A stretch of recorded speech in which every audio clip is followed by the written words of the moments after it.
audience. Audience members may not verbally or physically distract from the hearing, including by shouting, standing, raising signs, or making gestures that block the view of other members of the audience. Those who do so will be immediately removed from the room.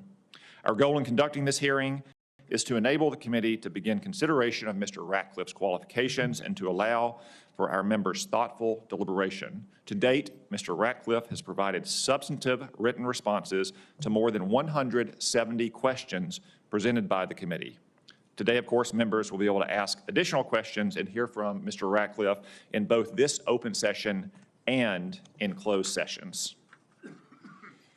I want to welcome everyone to this hearing on President Trump's nomination of Mr. Ratcliffe to be our next Director of the Central Intelligence Agency.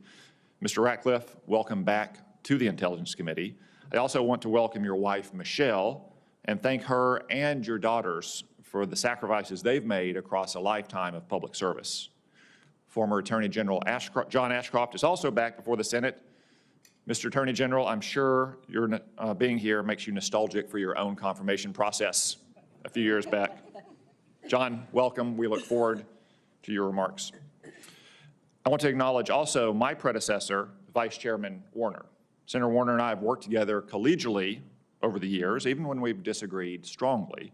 I expect this spirit of comity to continue, not just between the Vice Chairman and me, but across our committee. I also want to thank Senator Rubio for his service on the committee. He remains a member of the committee, but he is otherwise detained this morning at his own confirmation hearing. He's been a trusted colleague and respected leader on the committee for years. We will miss him, but we also look forward to his distinguished service as our next Secretary of State. I want to extend my special thanks to our committee senior staff on both sides as well. They put in yeoman's work over the holidays to be sure we could promptly move forward Mr. Ratcliffe's nomination. I want to begin with a few observations from my decade of service on the Intelligence Committee. The men and women of the Intelligence community perform vital work to protect our nation. They often serve in dangerous and squalid conditions. Their successes are seldom celebrated and even known. Unlike our troops, no one buys them beers in the airport. Sometimes their families don't even know what they do. So let me say to them today, on behalf of this committee and a grateful nation, we respect you, we appreciate you, and we thank you. But we also need more from you. In these dangerous times, our intelligence agencies haven't anticipated major events or detected impending attacks. In just the last few weeks, the members of this committee and, I presume, the President had no forewarning of the New Orleans terrorist attack or the collapse of the Assad tyranny in Syria. The same goes for Hamas's October 7th atrocity against Israel in 2023. I could give other examples, but suffice it to say, we're too often in the dark. While this goes for the entire intelligence community, the problem is especially acute at the CIA, which remains, after all, the central intelligence agency. The CIA needs to get back to its roots, but must overcome several challenges to do so. First, the CIA has neglected its core mission, collecting clandestine foreign intelligence. Put more simply, stealing secrets. Intelligence collection is the main effort. Every other job is a supporting effort. If you don't collect intelligence by, say, handling spies or hacking computers, you should ask yourself how you support those who do or how you harness and use what they produce. I've seen way too many reports over the years with phrases like according to, based on, judging by, followed only by diplomatic accounts and press reports. In other words, not intelligence. And it's gotten worse over the last 4 years. Those sources are not unimportant, but without clandestine intelligence, we might as well get briefed by the State Department or a think tank or just read the newspaper. Second, the CIA has become too bureaucratic. Now, I realize that Alan Dulles probably had the same complaint just 5 years after the CIA was created. But this has also gotten worse in recent years, in no small part thanks to former Director Brennan's so-called modernization.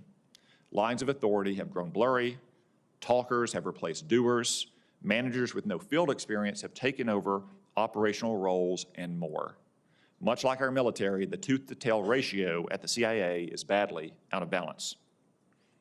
Third, the CIA's analysis and priorities have been politicized.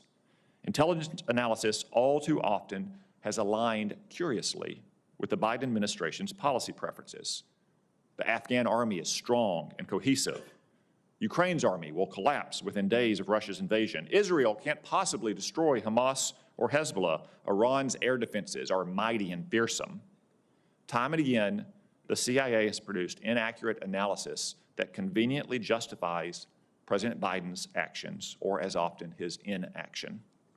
Likewise, the CIA's misplaced priorities have yielded too many reports on matters like the prospects for gay rights legislation in Africa or climate change. These topics may have their place in government, but it's not at the CIA. And I certainly hope to never again see another video, statement, or social media post from the CIA about diversity or equity or inclusion. If you wonder why our intelligence agencies struggle to collect intelligence, consider this fact. The CIA offered to pay diversity consultants 3 times as much as a new case officer. I'm sorry, but if you feel like you need a diversity consultant or an affinity group or your pronouns in an email, maybe the CIA isn't for you. This job isn't about your identity or your feelings, it's about our nation's security. Fourth, the CIA dabbles too much in questions of political judgment, even as it neglects its core mission of intelligence collection. Some of the blame, to be fair, lies with us. I hear questions from this committee about, say, some nation's will to fight, or if we do this, that, or the other thing, what will Vladimir Putin or Xi Jinping do in response? These aren't really intelligence questions, but rather matters of statesmanship and political judgment, or prudence, the statesman's supreme virtue. I would observe that Lincoln and Churchill didn't have our vast modern intelligence apparatus, but they were pretty good wartime leaders because they were great statesmen. It's the CIA's responsibility to provide us and the president with timely, relevant secrets. For example, that Russia has mobilized multiple divisions on Ukraine's border at Christmas time and sent perishable fresh blood supplies to the front. It's our job to use that information to discern the inherent logic of events, not to defer passively to the intelligence community's judgment that is a convenient conclusion that Putin hadn't yet decided to invade just days before the obviously impending invasion. Fifth, the CIA needs to become bolder and more innovative in covert action.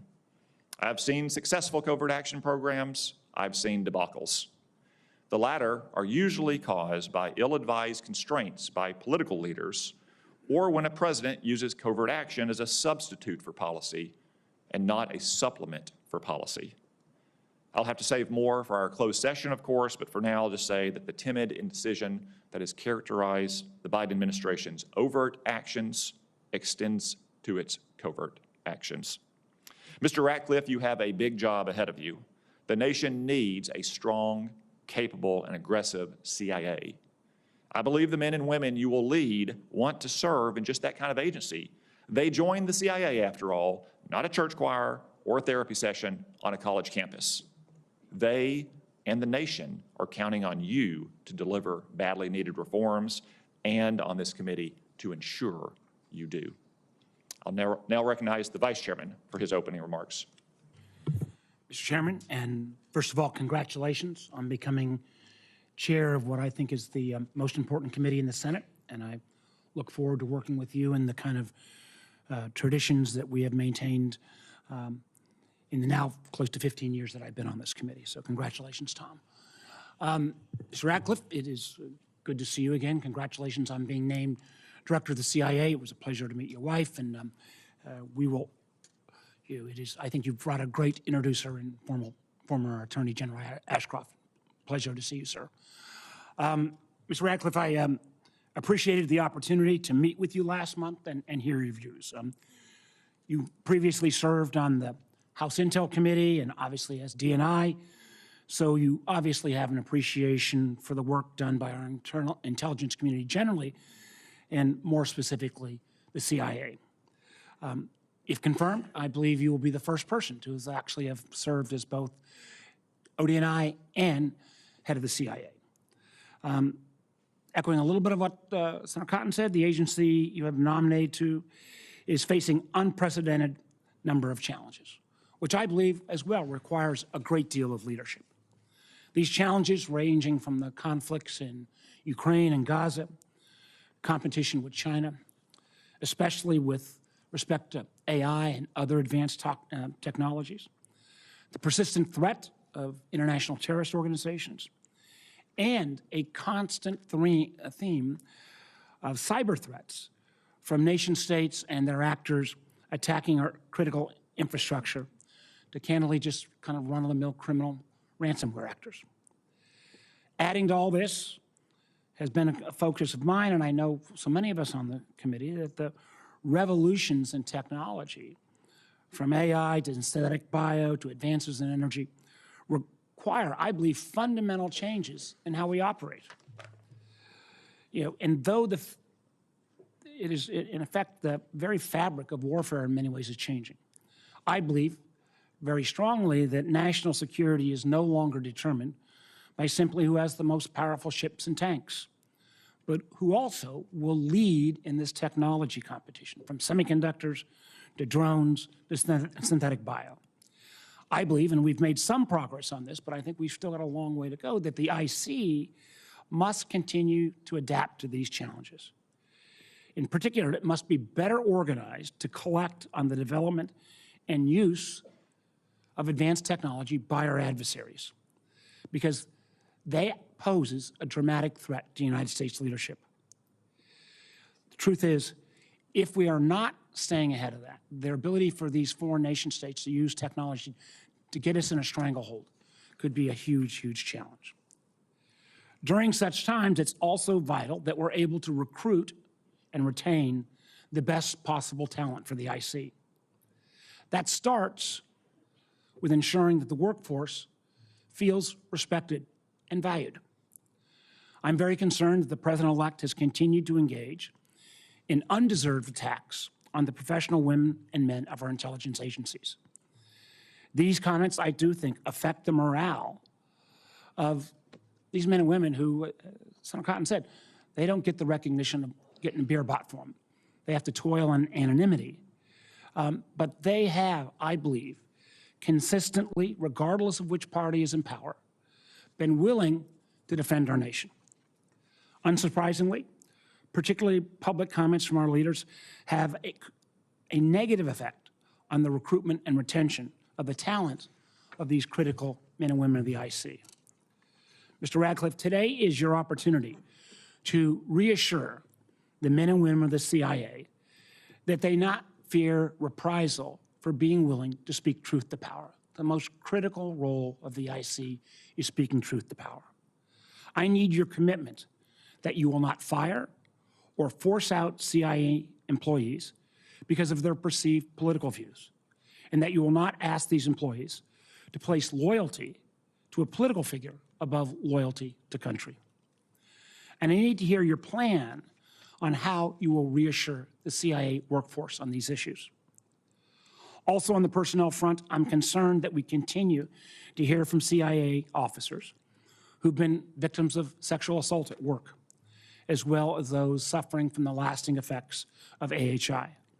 I would like to hear your plan for ensuring that those who come forward about being hurt in the line of duty are taken seriously and provided the care and the attention they deserve. Mr. Ratcliffe, if confirmed, you will be sitting at a critical intersection between intelligence and policymaking. Your job will be to give the President the best professional judgment of America's intelligence experts at the CIA, even when that judgment might be inconvenient or uncomfortable.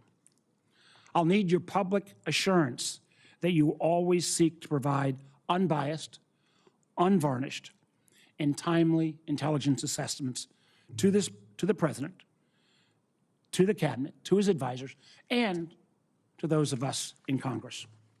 I need your assurance that this intelligence will represent the best judgments of the CIA again, regardless of political implications or views.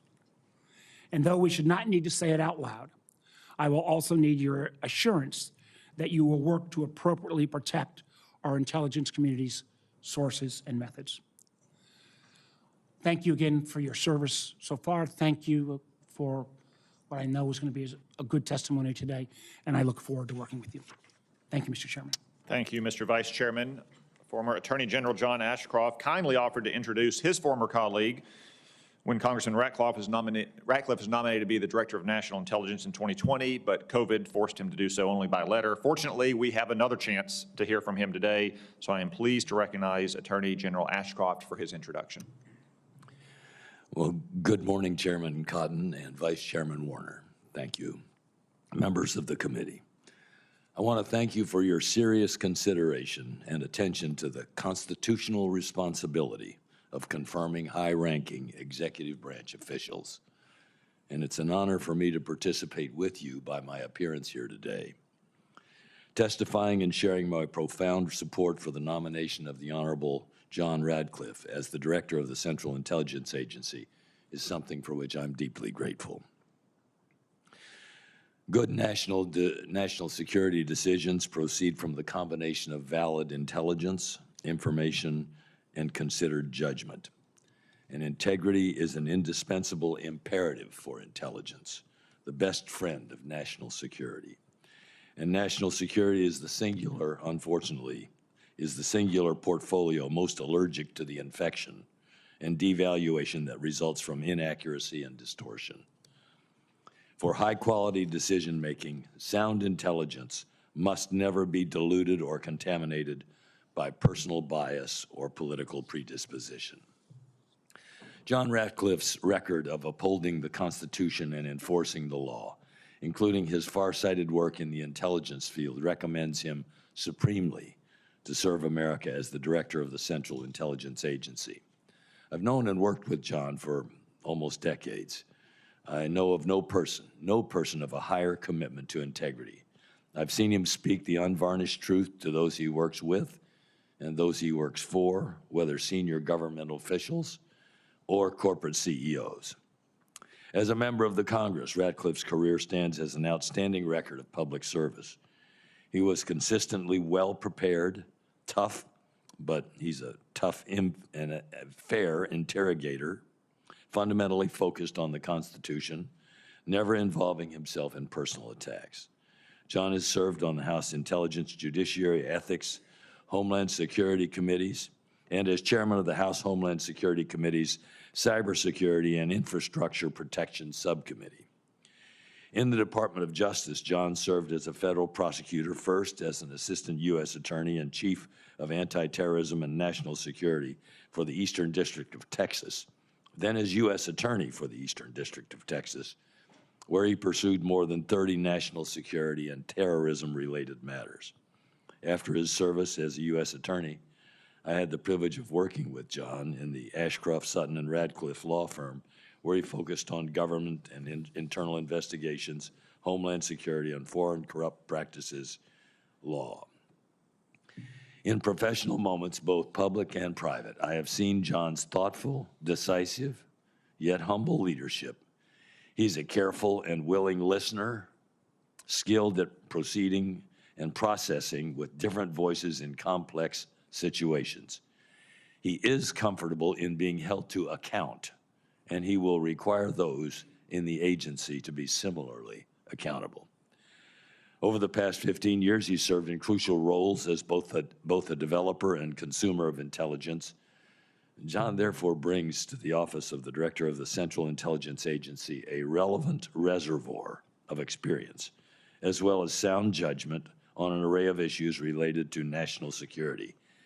He understands that the intelligence community exists to secure the liberties and freedoms of Americans, liberties and freedoms that he holds in highest regard.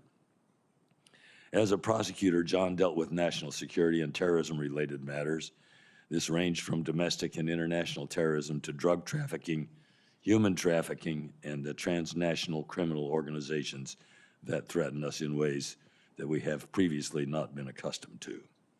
During recent decades of our nation's most elevated concern regarding terrorism, John developed excellent relationships with the international intelligence sources in order to aid America.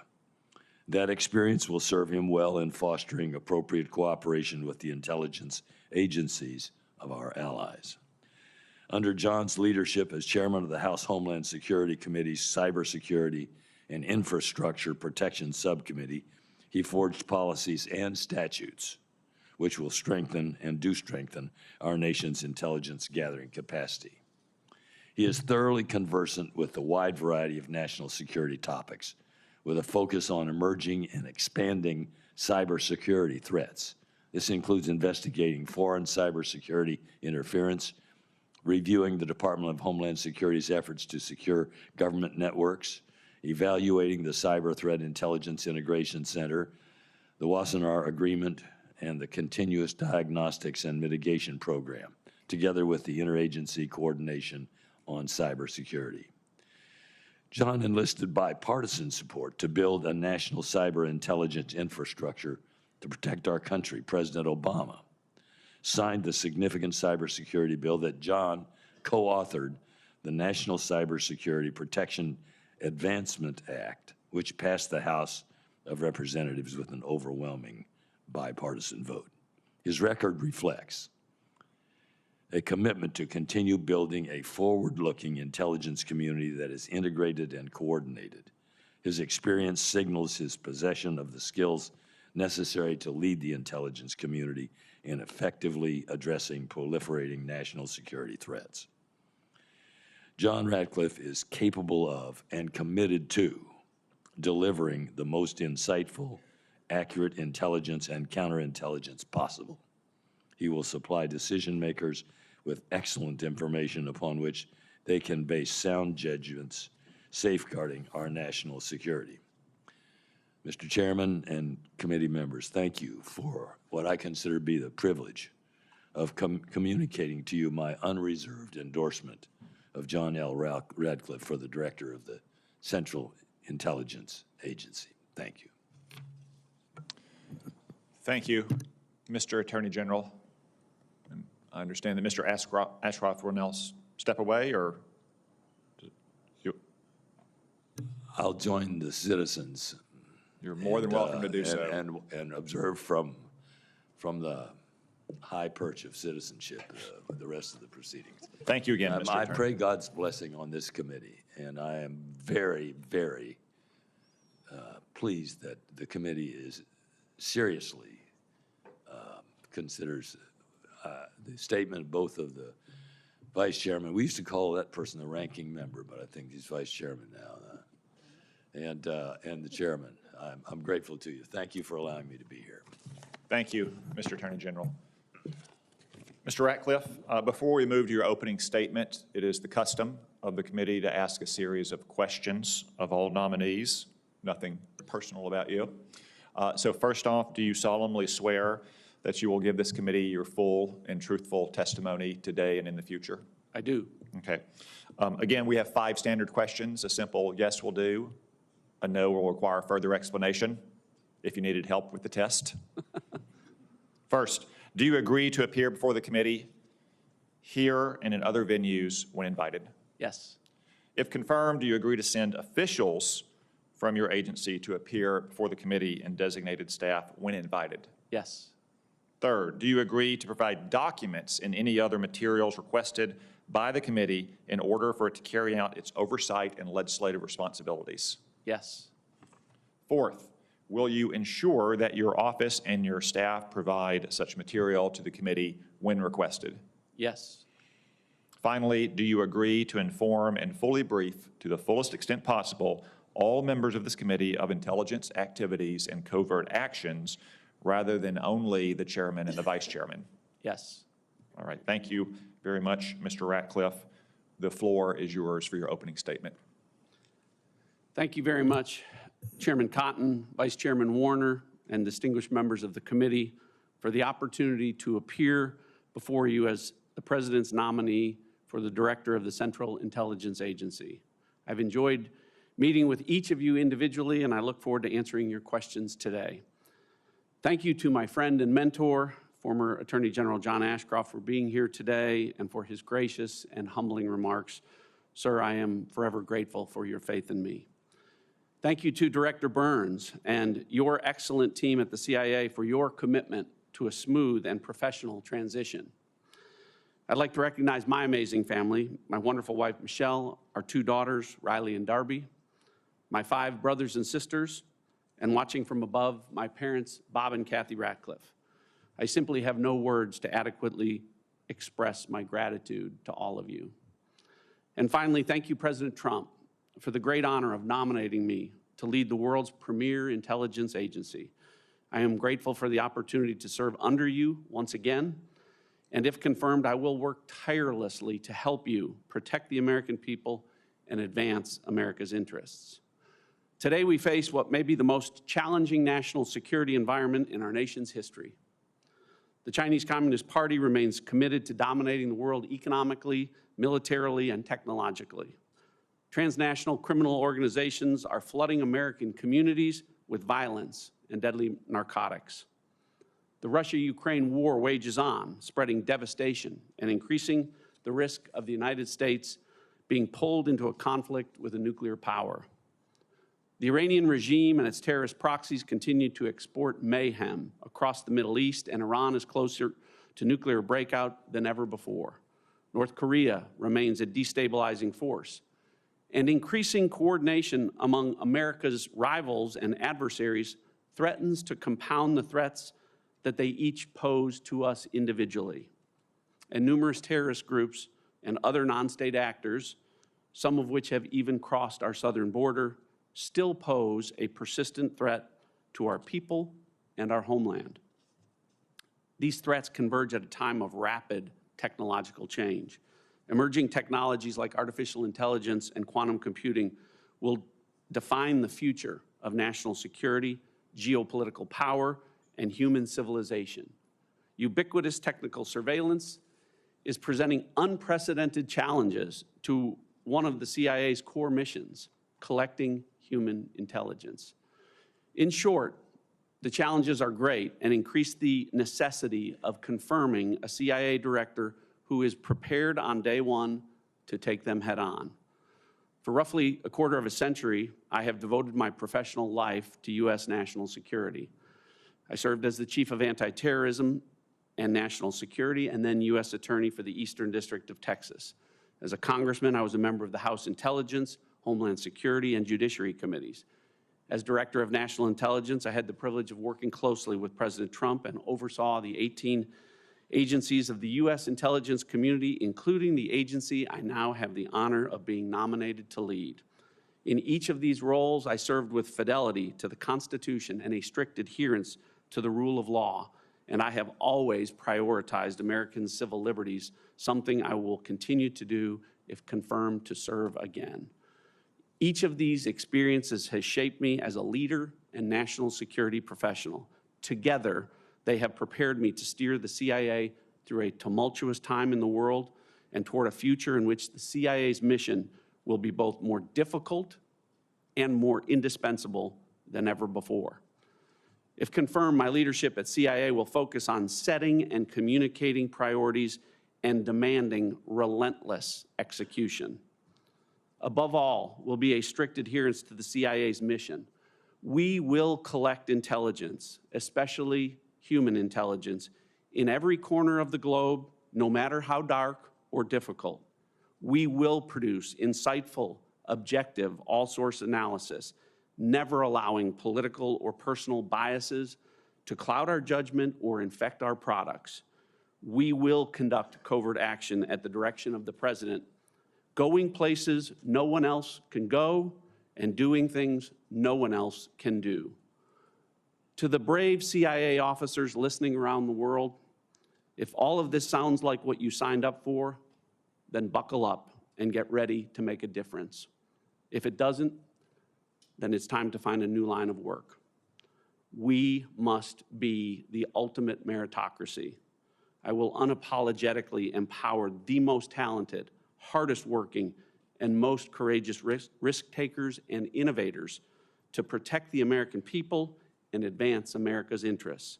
And I will not tolerate anything or anyone that distracts from our mission. It would be inappropriate in an unclassified setting for me to discuss in detail some of my views on intelligence collection priorities, but I'm happy to do so in the classified hearing that will follow this one. However, if confirmed, there are several organizational priorities that I plan to focus on that I'd like to discuss here. The first is talent. As you are all no doubt aware, the CIA has a remarkably low turnover rate among its workforce.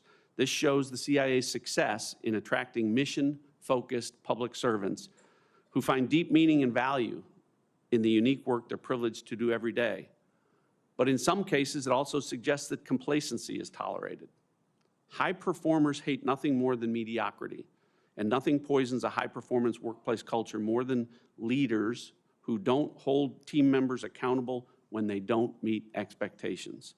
The CIA must be a place that incentivizes and rewards meaningful contributions to our nation's security and holds accountable low performers and bad actors who are not focused on our mission. It has been said that the CIA's World War II predecessor, the OSS, described its ideal recruit as, quote, a PhD who could win a bar fight, end quote. This sentiment is the essence of what today's CIA must recapture. But we must find that fighting spirit in recruits whose talents, skill sets, and backgrounds are more varied than ever. I will also work to develop pathways for mid-career professionals with highly sought-after skills to fill gaps in the agency's workforce and for CIA officers to do rotations in the private sector that broaden their perspectives. I am committed to protecting and supporting CIA's workforce. We will fully investigate workforce health and wellness issues, including anomalous health incidents. Our officers must embrace a culture of toughness and resilience, but we must also be clear that when they put themselves in harm's way, we will make sure they are taken care of when they return home. We owe that to America's men and women in uniform, and we owe it to the silent warriors who risk their lives in the shadows as well. Altogether, these talent strategies will be particularly important in addressing another organizational priority that I will focus on: technology. At the CIA, technology is both a tool and a target. As a tool, technology is baked into nearly every facet of the agency, from the spy gadgets imagined and created by the Directorate of Science and Technology and used by the Directorate of Operations, and the cyber capabilities deployed by the Directorate of Digital Innovation, to the Directorate of Support, using new technology tools to support our workforce, and the AI-powered large language models used by the Directorate of Analysis. But over the decades, as technological innovation has shifted more and more from the public sector to the private sector, the CIA has struggled to keep pace. As a target, technology is more important than ever. Whether it's understanding our adversaries' capability in AI and quantum computing, or their developments in hypersonics and emerging space technologies, or their innovations in counterintelligence and surveillance. The recent creation of the agency's Transnational and Technology Mission Center was an acknowledgement of that fact, but much more has to be done. Because our adversaries, and one in particular that I will discuss now, understand that the nation who wins the race of emerging technologies of today will dominate the world of tomorrow. Which brings me to the need for the CIA to continue and increase in intensity the focus on the threats posed by China and its ruling Chinese Communist Party. As DNI, I dramatically increased the intelligence community's resources devoted to China. I openly warned the American people that from my unique vantage point as an official who saw more intelligence than anyone else, I assessed that China was far and away our top national security threat. President Trump has been an incredible leader on this issue, and it is encouraging that a bipartisan consensus has emerged in recent years. The recent creation of the CIA's China Mission Center is an example of the good work that must continue. In closing, the agency must provide the President and U.S. policymakers with the best possible intelligence to inform their decision-making in hopes of preserving peace and spreading prosperity. This is our once-in-a-generation challenge. The intelligence is clear. Our response must be clear as well. I'm honored for the opportunity to appear before you today, and I thank you for your consideration of my nomination to be the director of the CIA, and I look forward to answering your questions. Thank you, Mr. Ratcliffe. Colleagues, I'll remind you that we'll move on to questions now for 5 minutes each in order of seniority at the gavel. When we conclude this open session, we'll have a 30-minute break and move directly into a closed session. Mr. Ratcliffe, the director of the CIA has 4 responsibilities under the law. 1, collecting foreign intelligence and counterintelligence. 2, correlating, evaluating, disseminating that intelligence. 3, directing and coordinating all human intelligence collection outside the U.S. And 4, performing other intelligence functions as directed by the president. The way I count those 4 responsibilities, at least 3 of them are about collecting foreign intelligence. And I said in my opening statement that collecting foreign intelligence is the core mission of the CIA. Do you agree that it's the core mission of the CIA to aggressively and unapologetically collect foreign intelligence, which is to steal the secrets of our adversaries to protect this nation?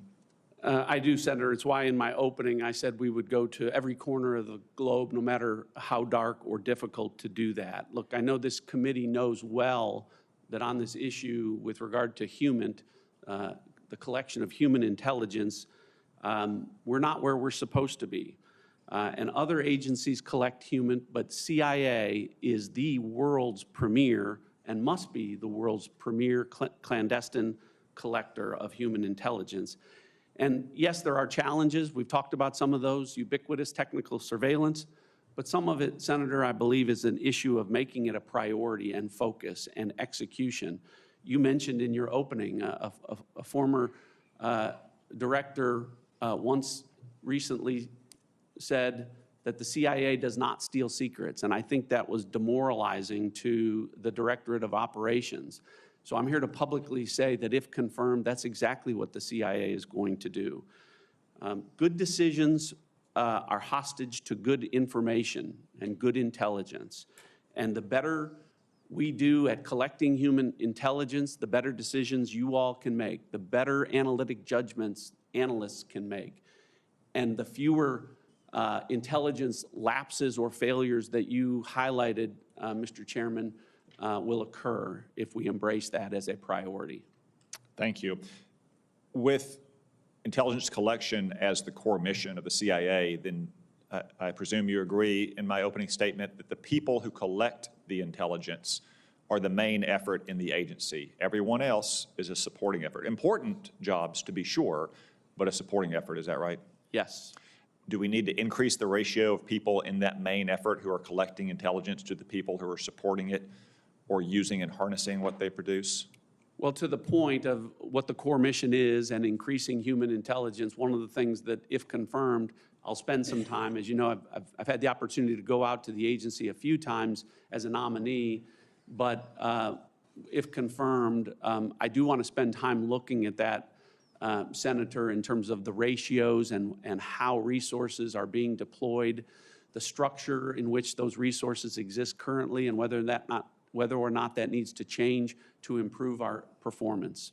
Thank you. Let's talk a little bit about analytic objectivity at the CIA. That starts with you. You have a partisan background. We all on this dais have partisan backgrounds. We've thrown partisan punches as much as the next guy has. It also is not without precedent. Republican politicians have taken over this job before. George H.W. Bush or Mike Pompeo, Democratic politicians like Leon Panetta have taken it over. I think, for the record, all 3 of them were pretty good at the job. Can you assure the committee, your workforce at the agency, the American people, that despite your partisan background in politics, you'll set aside those partisan views and that you will be someone who can effectively lead the agency in delivering the intelligence and analysis that the President and the Congress depends on? I can, Mr. Chairman. While I enjoyed my time in Congress, I enjoyed more my time as DNI and opportunity to be apolitical, and look forward, if confirmed as CIA director, to continuing to do that. It's absolutely essential that the CIA's leader be apolitical. As you know, that when you walk in the building at the CIA, inscribed on the wall is the quote, "And ye shall know the truth, and the truth shall make you free." That's a reminder to CIA officers when they walk in about the truth, collecting the truth, intelligence, critical information, so that American people can be free. Their freedom and liberty are dependent on the CIA doing that job and doing it in an apolitical way. And so I am very much committed to that and look forward to that if confirmed. Thank you. Congress mandated by law the creation of the Office of the Ombudsman for Objectivity at the CIA. It requires the office to, quote, conduct a survey of analytic objectivity among officers and employees of the agency. In your preparation for this hearing, have you had an opportunity to review the results of the most recent survey of that office? I have had a chance to see a summary. I haven't seen in detail the results of the congressionally mandated survey. I do know, though, that looking at it, what I can tell you at the top line, that participation in the survey was not what it should be, and it reflects that a significant percentage of the current CIA workforce does have concerns about the objectivity of the products that they're producing, and even cited that in specific instances to include the PDB, the President's Daily Brief, included some of those products that the workforce felt were not being objectively produced. Thank you. I'm glad you saw and reached those conclusions. The office and that survey is a good way for the workforce to communicate to the leadership and to the Congress what is happening sometimes out of our sight. And I'm hopeful that you'll address that if confirmed. Vice Chairman. Thank you, Mr. Chairman. And Mr. Ratcliffe, thank you for your opening comments. I appreciate your comments about technology. I appreciate your comments about independence of the workforce. I appreciate actually the chairman asking this as well. I want to come back to a couple of these topics because there is concern in the community. I hear it. You may have heard it. When we hear statements by incoming administration officials, and occasionally even from the president-elect himself, attacking the intelligence community and threatening to replace long-term career civil servants if they are somehow deemed as not sufficiently loyal. You've addressed this, but I want to address it again right now. What assurances can you provide to this committee and to the CIA workforce that you will resist efforts to fire or force out career CIA employees because of their perceived political views or somehow their views of loyalty to the president?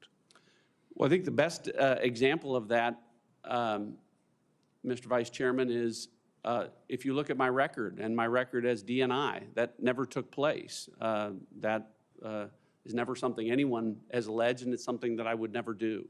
So I would approach this position very much the same way and provide the same assurance. Again, I think there has been, a lot has happened in the last 4 years since your prior service. There have been these comments.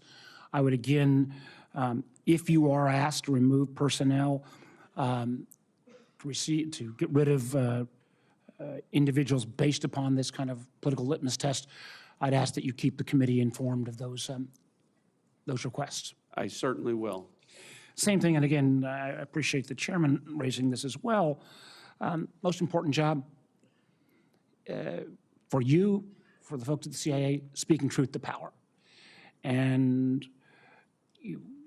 I want to again reiterate the question Senator Cotton raised. You've got to make sure that your analysis is objective, it's not politically influenced. We've got to make sure it's timely. This willingness to speak truth to power, even if it's uncomfortable, I would like you to speak to that again. Well, Vice Chairman Warner, I appreciated the opportunity for you and I to visit, and as you recall, this issue came up, and I was grateful then, and we'll take this opportunity to talk about what my record is in terms of speaking truth to power. If you recall, We talked about the fact that as a member of Congress, I was the individual who was outside the Judiciary Committee in 2019 listening to the former FBI Director Jim Comey say that my line of questioning was political, that the idea that intelligence authorities at the FISA court being abused couldn't possibly happen, was a bunch of nonsense. But I had reviewed those applications, and I knew that I was speaking truth to power, and the Inspector General and the subsequent FBI Director later confirmed that under oath.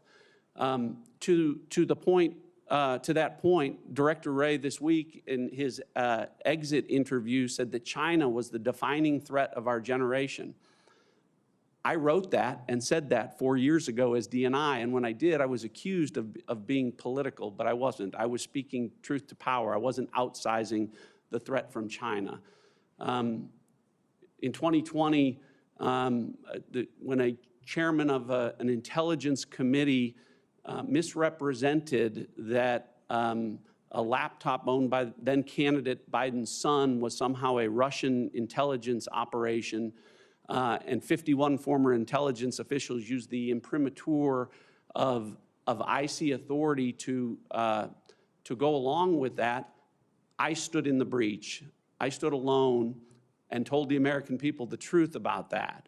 So I think my record in terms of speaking truth to power and defending the intelligence community and its good work is very clear. And what I can assure you is those types of instances, if I'm in that position as CIA director and have to do that again, as uncomfortable as that can be, to be accused, the truth will ultimately defend itself, and I think that intelligence will as well. And the truth will defend itself even if that truth is counter to the views of a current administration. It will, at the end of the day, it has to be back to the truth.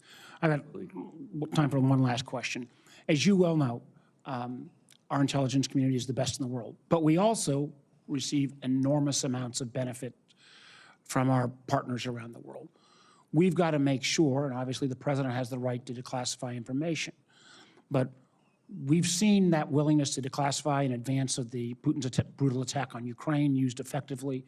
But as we think about that declassification, particularly if it's done below the presidential level, making sure we consider the sources and methods of our allies, there's no requirement that intelligence is shared. It is based on a trust relationship. I'd like you to briefly speak to making sure that we maintain that trust relationship with the very valuable information we see from our allies and partners around the world. Well, I agree completely. As DNI, I was able to experience what you just said. We do have the best intelligence enterprise in the world, but we have great partners around the world that we work with to do great things to improve not just our national security posture, but theirs. And that is reliant upon mutual trust and respect for intelligence sharing between intelligence agencies. And as CIA director, if confirmed, I'll understand that improving our national security posture and protecting the American people will be absolutely dependent upon maintaining those relationships and maintaining that trust. Thanks. Senator Collins. Thank you, Mr. Chairman. Welcome. For the past 9 years at least, anomalous health incidents, also known as the Havana syndrome, have been a serious and persistent problem within the intelligence community. At first, there was a robust effort to investigate the cause of these incidences and to support the possible victims. Along with the other senators on this committee, I was one of the authors of the Havana Act to ensure that there was funding available for those who had been afflicted. However, more recently, support for both investigative analysis and for victims within the CIA have decreased. Then we've had some interesting developments. On December 5th, the House Committee on Intelligence released an unclassified report finding that there was an increasing likelihood that a foreign adversary was responsible for at least some of the reported AHI cases. Then on the 10th of January, the ODNI released an updated intelligence assessment of AHIs that revealed that 2 intelligence agencies reported that they believed a foreign actor may have used some sort of novel weapon or prototype device to inflict AHIs on our personnel. This is very disturbing to me. It raises questions of whether dissenting voices were suppressed in earlier analyses. And my basic question to you is this: what actions, if confirmed, will you take to ensure that the CIA aggressively and objectively investigates the causes of AHIs, including examining whether or not a foreign adversary is responsible for harming the men and women who are serving our country? Senator Collins, thank you for the question. And I want to start by saying I enjoyed the chance to visit with you. And as you recall, we talked about this issue from my perspective 4 years ago when I was the Director of National Intelligence, and you were as concerned then as you are now about this issue, along with Senator Rubio. And I asked then CIA Director Haspel to look into the issue 4 years ago.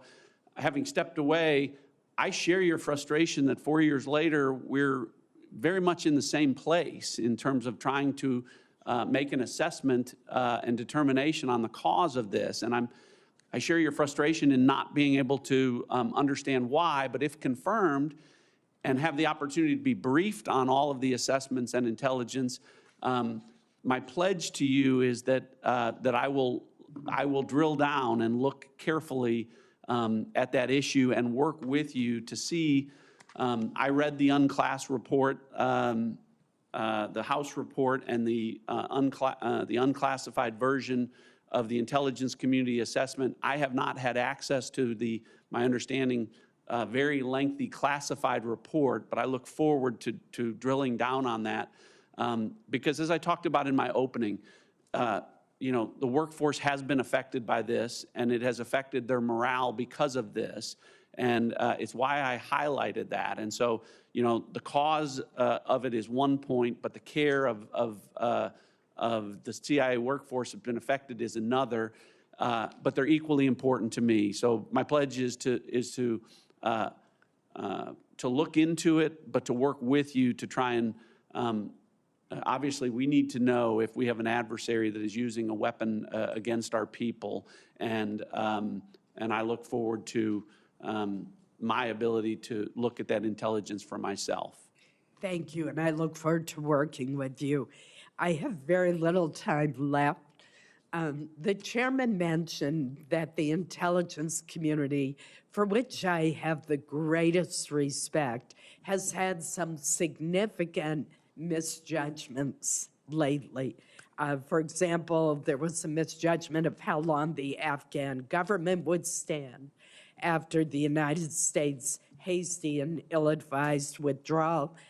The IC missed early assessments on Ukraine's willingness to fight, projecting incorrectly how quickly the Russians would be able to take Kyiv.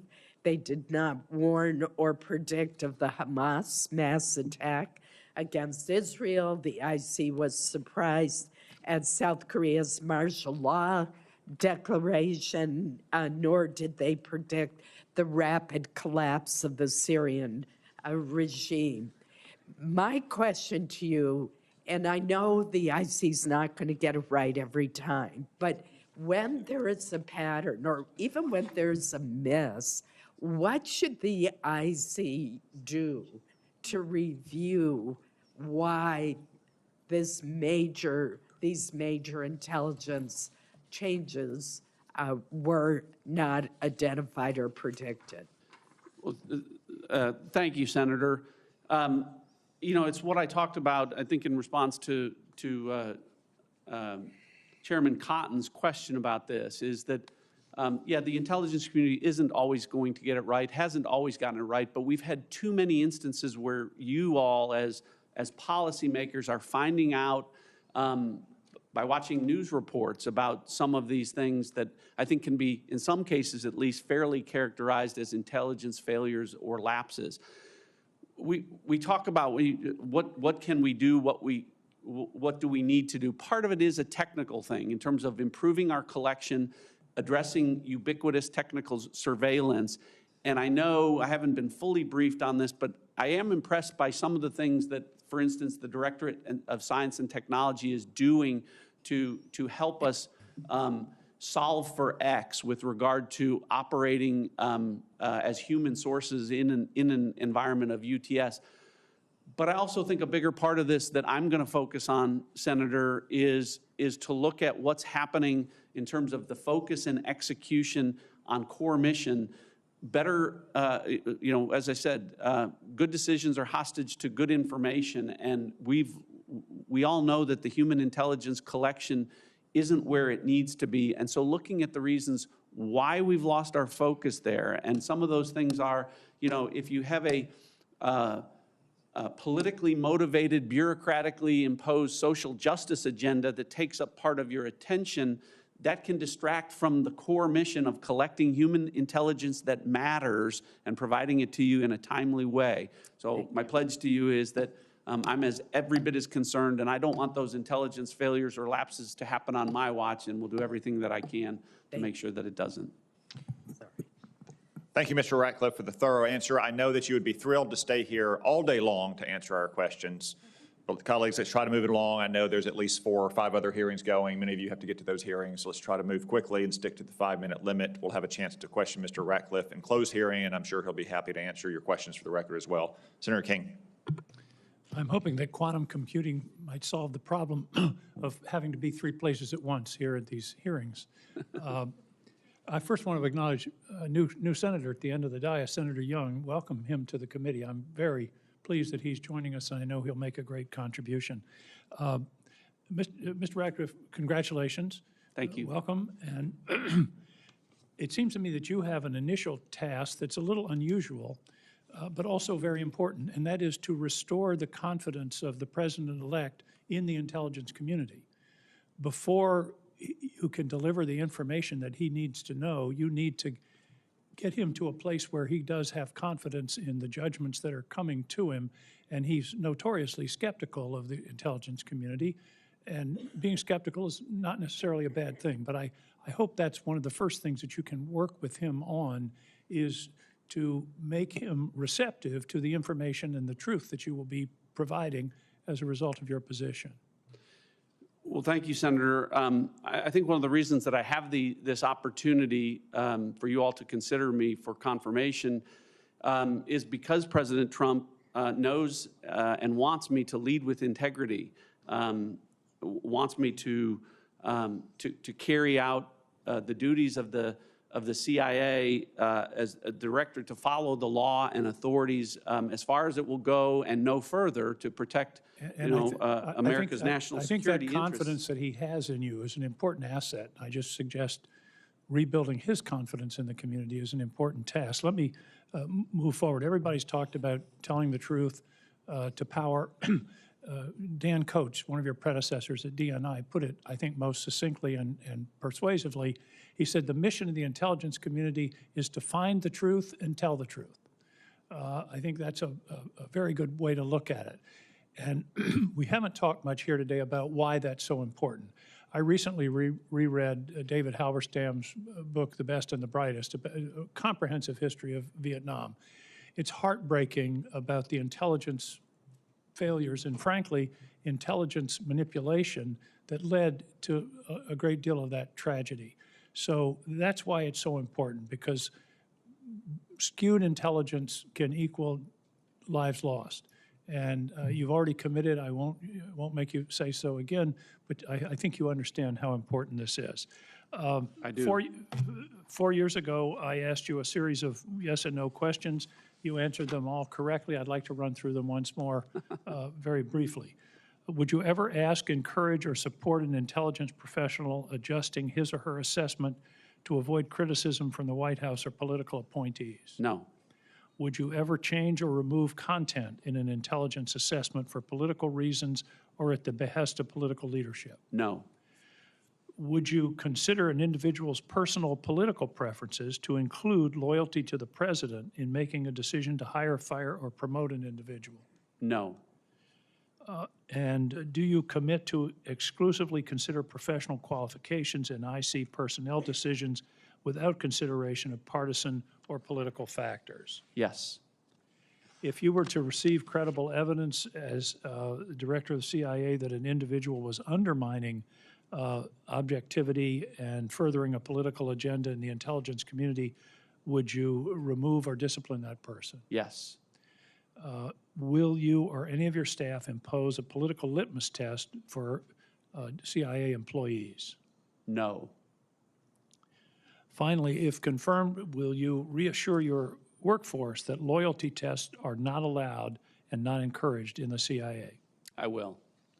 Those were exactly the answers that you gave before. Thank you. One other a brief question. I believe that you are the author of an important statute on cyber security, and I've done extensive work in that area myself.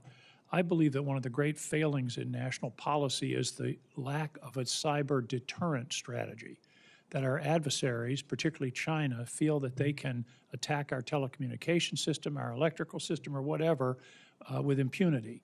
Do you believe that it would serve the national interest to develop a declaratory cyber deterrent strategy similar to the strategy that underlies the rest of our national defense posture?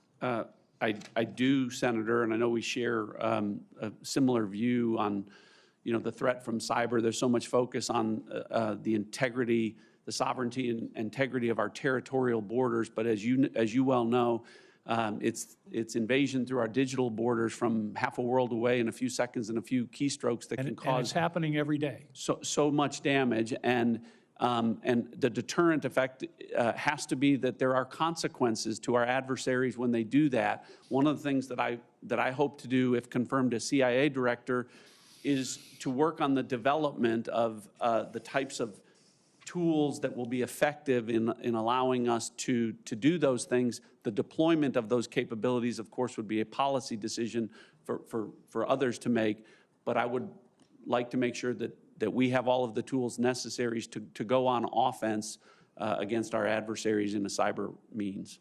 Thank you very much. I hope you will advocate that in the councils of the national security apparatus of the administration. Thank you, Mr. Ratcliffe. I appreciate your testimony. Senator Langford. John, Michelle, thank you for being here. Thanks for your leadership. Thanks for your sacrifice and what you have already done to be able to serve the nation. We really appreciate that. That is a tremendous sacrifice to serve in the intelligence community.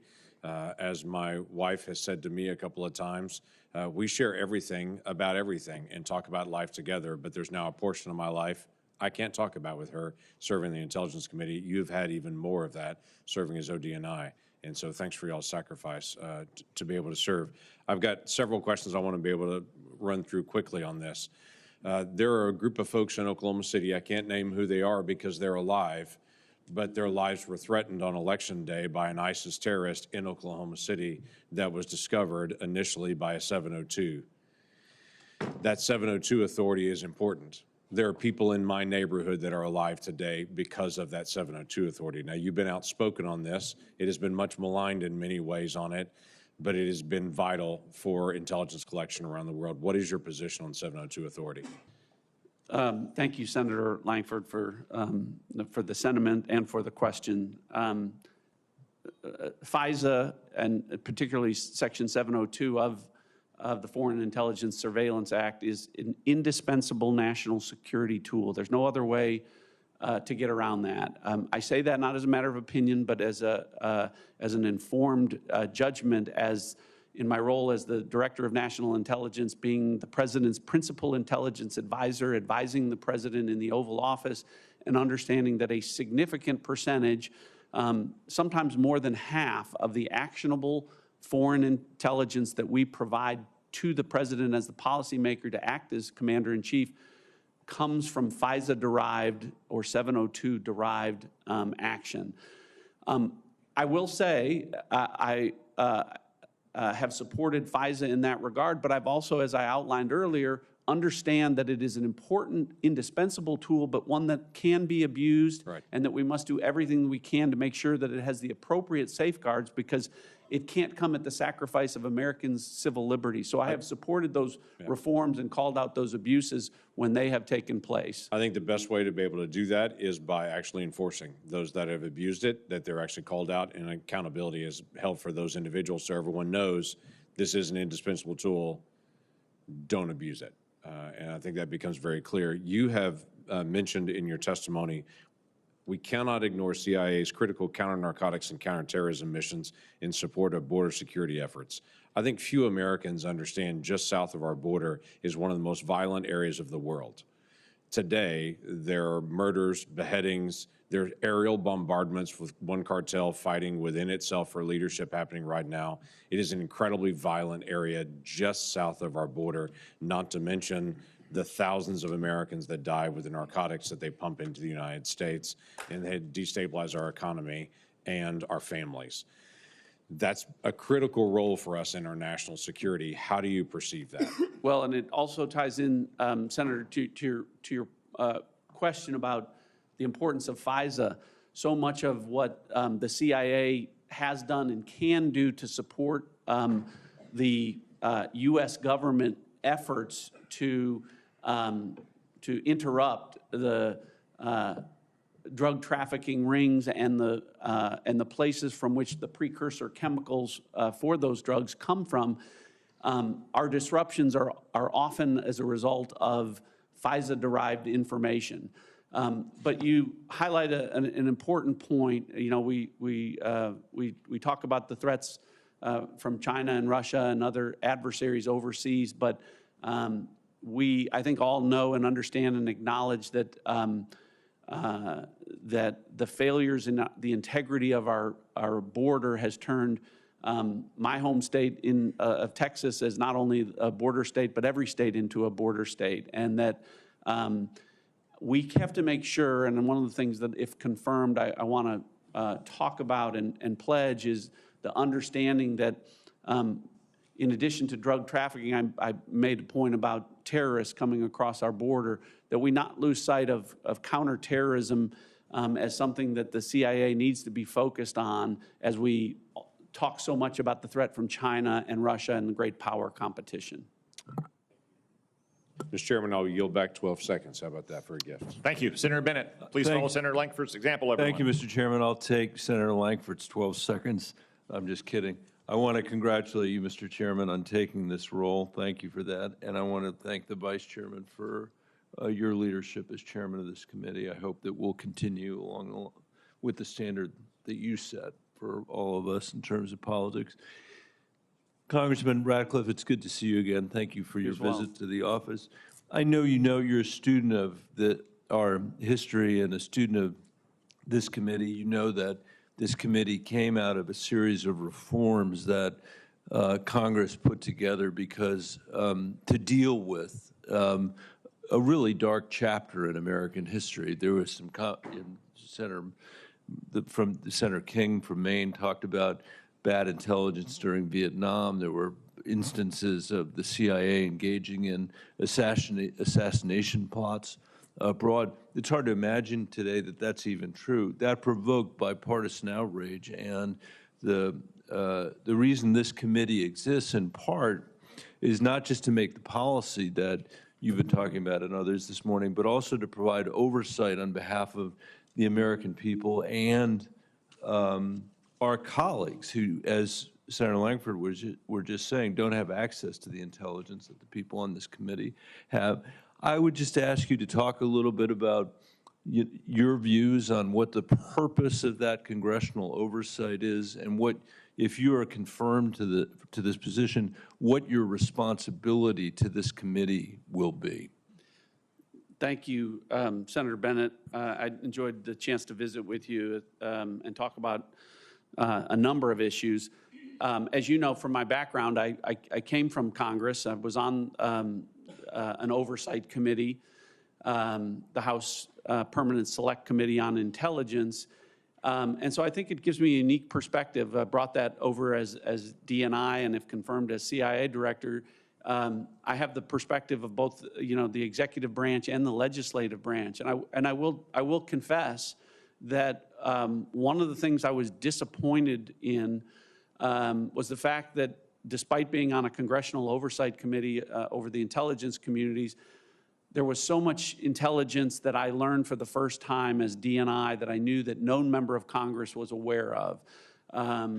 And I think that sort of speaks to my approach and understanding that I take seriously the obligation that I will have as, if confirmed as CIA director, to keep this committee fully and currently informed on intelligence issues. It's not that this committee or any intelligence committee or any oversight committee in Congress needs to know everything, but you should at least know the topics exist. So let's talk about that a little bit, Congressman. I mean, the president gets his presidential daily brief every day. There's a very high standard for veracity for what's in that, because he has to obviously make the most significant decisions that any human has to make about deploying our defense assets or the other things that a president does. We don't have anything like that in Congress, and a lot of the time, it seems like we're often, as you said, finding ourselves fishing around in headlines and in the sort of less well-organized intelligence materials that were provided with no assurance that it's a complete picture of anything. So I wonder, what your conclusion about that is, and how what the obligation of the CIA or any intelligence agency is with your leadership to be able to provide a fuller picture, the picture that you're talking about, that a member of Congress who's on these committees should actually know rather than be guessing about. Well, my perspective is that you've highlighted all of the things that sort of reveal that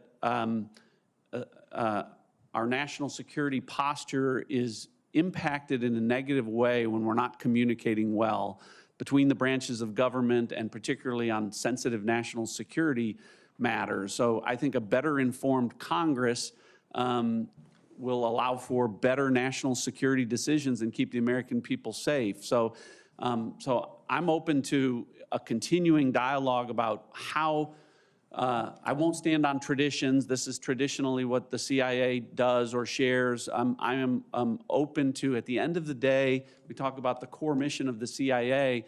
It's to provide a decisive strategic advantage to you and to the president as policymakers. And so I don't view it as just informing the president. I view it as integral that I be informing you to provide that same strategic, decisive advantage. I'm out of time. I appreciate very much the fulsomeness of your answer. I just want to observe that it's really easy for politicians to accuse the intelligence agencies of politicization. And actually, it's important that, we do that when it's an appropriate thing to do. But this is the place where that oversight is supposed to be provided. These are the people that are supposed to fix that problem. And it can only be done if we have people with integrity that are working at the heads of these agencies that can help us fix the problems, not just complain about it. And I hope we'll be able to work together to do that. Thank you, Mr. Ratcliffe. I look forward to it. Senator Rounds.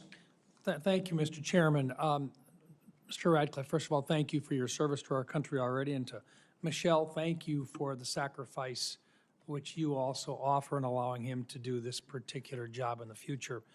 I want to go back to the FISA Section 702 just a little bit. We're in an open session, and I think one of the opportunities that we have is to perhaps share with the American people with a little bit more clarity what 702 is really all about and what actually happens. Could you kind of describe in an approach that, look, it's coming up for renewal again in April of next year. And between now and then, we're going to have to convince the American people and other members of Congress that we've made significant improvements in the protections, but also we've done our best to try to explain why this is such an important part of, as a tool in our collection approach. Can you talk a little bit about the mechanics so that as those listen to you today, they understand what FISA 702 actually is and how it fits into the collection process? Sure. Senator, thank you. I enjoyed the chance to visit with you, and I know we are like-minded in terms of the importance of 702, as I talked with Senator Langford, and how I view it as an indispensable tool. It's one that I used as a prosecutor, as General Ashcroft talked about, national security and terrorism-related investigations. So I've used it as a practical matter there, and then, like you, as a legislator, have seen it. But then, in the unique perspective of as DNI, and if confirmed here, the importance of it in fulfilling the core mission. Well, let me 702, it allows for collecting foreign intelligence on foreign persons, not on U.S. persons.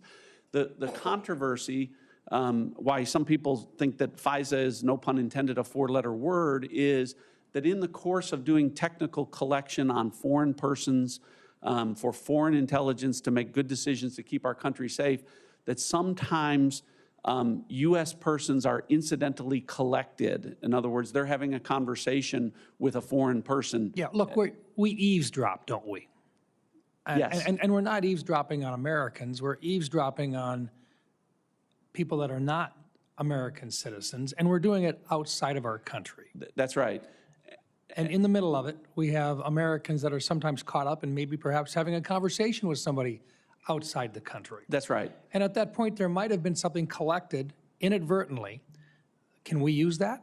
So there is when, for instance, the CIA collects intelligence, it is allowable to do a U.S. person query where you're looking for someone that might be communicating with some foreign person to do something bad to the United States. What you can't have is accessing that or making a query for political reasons or for some reason other than protecting our national security. And so we have to have the safeguards to make sure that those kinds of abuses can't take place and be misused. And my pledge to you is, as if confirmed as CIA director, that won't happen. I will point out that I haven't been briefed on everything, but I am impressed with the CIA's compliance rate with regard to U.S. person queries is 99.6%, meaning they do a really good job of making sure that Americans who are swept up incidentally aren't having their civil liberties violated. Is it perfect? No, but there were reforms made based upon practices that were not appropriate several years ago. Is that a fair way of putting it? But they've already been addressed now. That's correct. And so you would be supportive of the renewal of 702, and perhaps there are some additional considerations, but at this point, it is critical that we get it renewed. It's critical, it's indispensable, and for critics of it, no one has offered a replacement. If for instance, half of the actionable foreign intelligence comes from FISA 702, what are we going to replace that with? And the critics haven't provided any alternative to that. And so, no, and look, I agree. I just thought it would be important in this open setting that there be a better understanding, or at least a better clarification, just how critical it is and what it really is. It's basically looking at things overseas, not in the United States. And I think it's going to be an iterative, ongoing discussion, and needs to be as it comes up for reauthorization again. And it'll be incumbent on me, if confirmed, to both within the administration and outside, stress the things that you and I are talking about and make sure that people understand, and to dispel false narratives about how FISA is being misused or can be misused. Thank you. Thank you, Mr. Chairman. Thank you. Senator Gillibrand. Thank you, Mr. Chairman. Thank you, Mr. Ratcliffe, for your service. Thank you for meeting with me. We had an excellent conversation about a number of our priorities on the committee, but mine specifically. Pandemic preparedness was one issue, AHIs, which Senator Collins covered very effectively, and sexual assault and harassment in the military. So I just want to address those so you can talk about them publicly. As we discussed, we need to do a much better job in detecting and preventing and knowing the intelligence to prepare for the next pandemic. We didn't have the type of collaboration we needed to prepare for COVID. We had disagreements about how COVID began, and we never really got resolution on that, which is a concern for me. But this idea of a One Health proposal is creating essentially a fusion center for the CIA, the NSA, the DOD, the Department of Agriculture, and HHS, so that you are in real time working collaboratively to detect this information. Because agriculture and science, they often share data and information, and we know with regard to the Wuhan lab that they were publishing data and information about the tests they were doing. The scientific community had access to that. The CIA, on the other hand, was looking into other intelligence. They might have been able to get the details about illnesses quicker than anyone else. But none of these groups were talking, so the data wasn't shared in a timely basis. And so we didn't really have the information we could have had if the CIA was talking to the medical community, the scientific community, and the agriculture community in terms of research. So I just want your commitment that you will work with me on this very important issue, because the CIA can play such a meaningful role in protecting our nation from such other threats, such as a pandemic or any use of a biological weapon or any use of that kind of harm to the United States. Senator Gillibrand, I really did enjoy the chance to visit and talk about these issues. I agree completely. I do pledge to work with you on that. You know, we go back to one of the worst incidents in our nation's history, 9/11. It was a failure of communication. We had the intelligence, we just weren't sharing it with each other in a way that would prevent that. And you brought up COVID, and is the more recent example where maybe as many as 25 million people die worldwide, and at least 1 million Americans as a result of that. And one of the things when I came in as DNI, to your point, was I was surprised at the lack of coordination between, for instance, the intelligence community and health agencies like the CDC and the NIH, and the ability to, the channels were not open to share information like you're talking about. So many of these things can be, if not prevented, mitigated quickly if we're communicating and sharing intelligence better. So I completely agree with the sentiment that you've expressed, and look forward to working with you to make sure that we're doing those things if I'm confirmed as CIA director. Thank you. And I just want to associate myself with the comments of Senator Collins with regard to AHIs. I think it is essential, as I mentioned in our hearing, that you collaborate with the Department of Defense, with their intelligence agencies, to understand what the nature of these effects are, what causes them, and what type of adversaries could be using technology in a way to actually harm our service members. So I just really appreciate that you will commit to delving deep into this issue and really try to limit the siloing of information between CIA and DOD on this very topic. I will. I look forward to it. You know, CIA is the premier intelligence agency in the world, and I'm not saying that it should always be able to make an assessment about cause, but over time, that's typically something that we should expect and in some cases demand.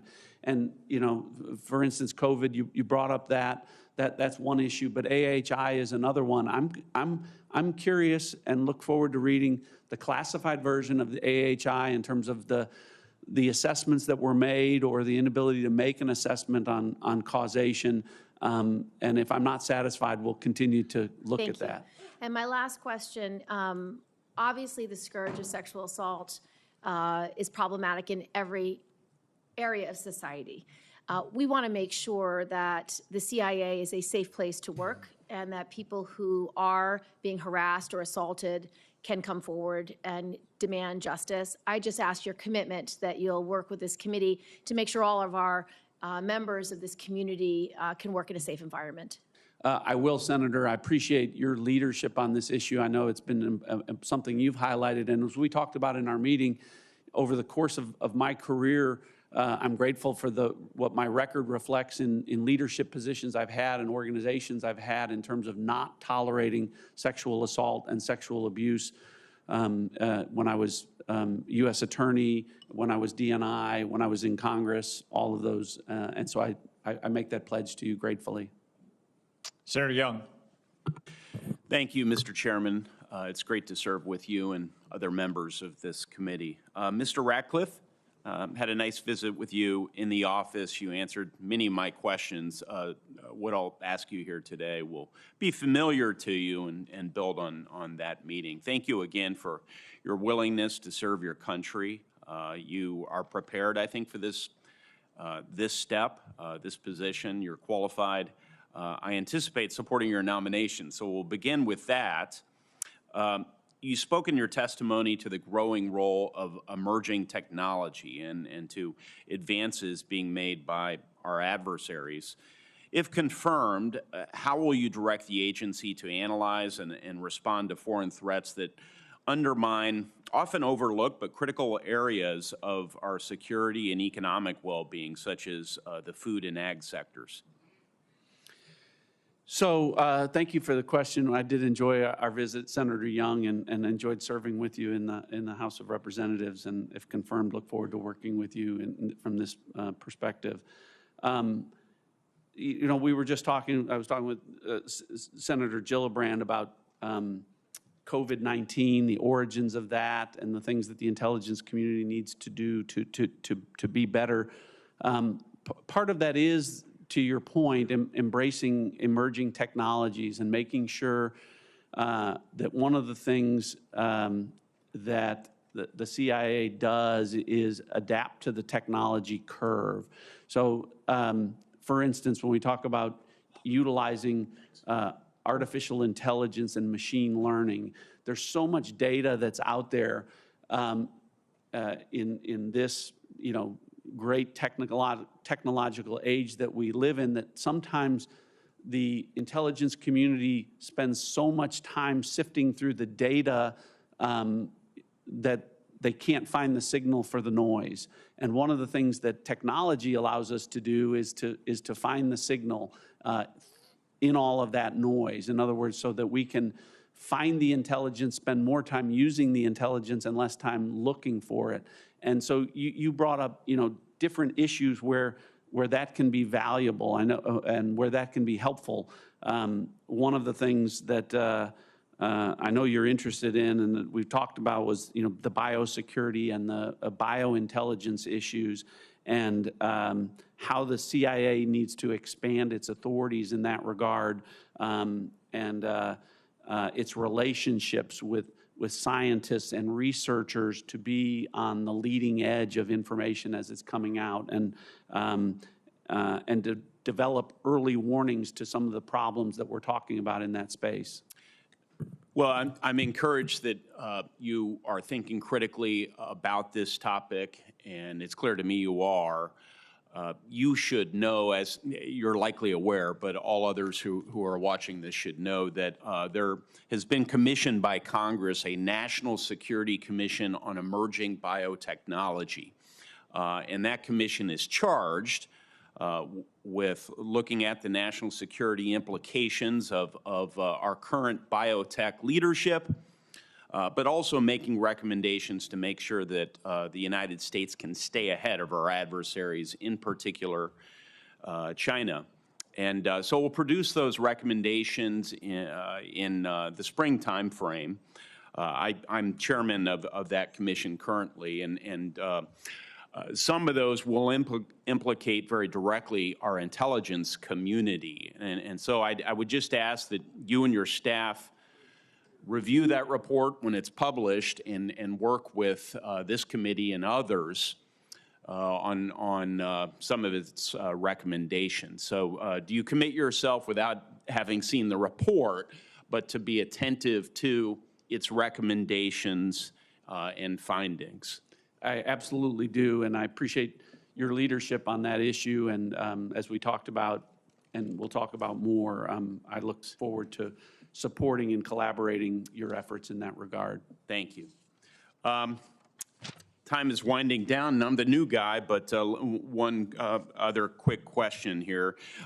Would you like to volunteer any particular approaches that you might want to lead the agency in to delay or degrade the threats posed by foreign nations using emerging technologies like AI or biotech?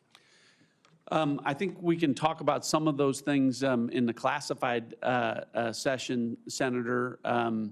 I think that what I would say in this setting is that when it comes to technology, we have so much concern about China and Russia and our adversaries and what they're doing and how we need to counter them. I have absolute confidence that we can and will.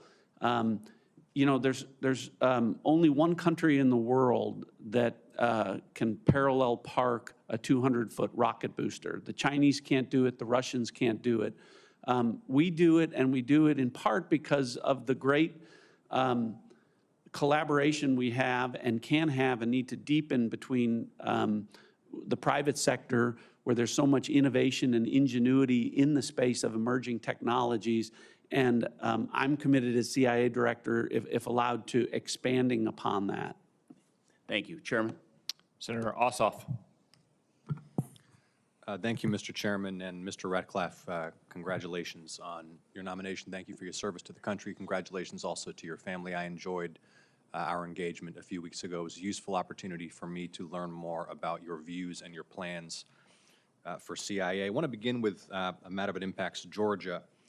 On Election Day 2024, there were a series of bomb threats issued against polling places in DeKalb County, Georgia, principally. Predominantly black, predominantly Democratic-leaning precincts that disrupted election operations and the ability of folks to vote in the afternoon on Election Day. Our state election officials attributed those threats to Russian actors. What assurance can you give my constituents in Georgia that CIA will sustain collection to identify threats to voting rights and election administration in the United States? So thank you, Senator, for the question. I enjoyed our visit as well. I can give every assurance. As you know, the CIA doesn't have domestic authorities. When we talk about election security issues, the FBI and DHS are the agencies that provide that protection. Where the CIA plays a role is if we have bad actors who want to influence or impact our elections, as you've related in this case. I haven't seen that specific intelligence, but that for instance, Russian actors were behind those threats. Those are the kinds of things that the CIA not only should do, but must do, and frankly do better in terms of collecting intelligence on how our adversaries intend, whether it's through physical means or through a cyber means of disrupting or influencing elections.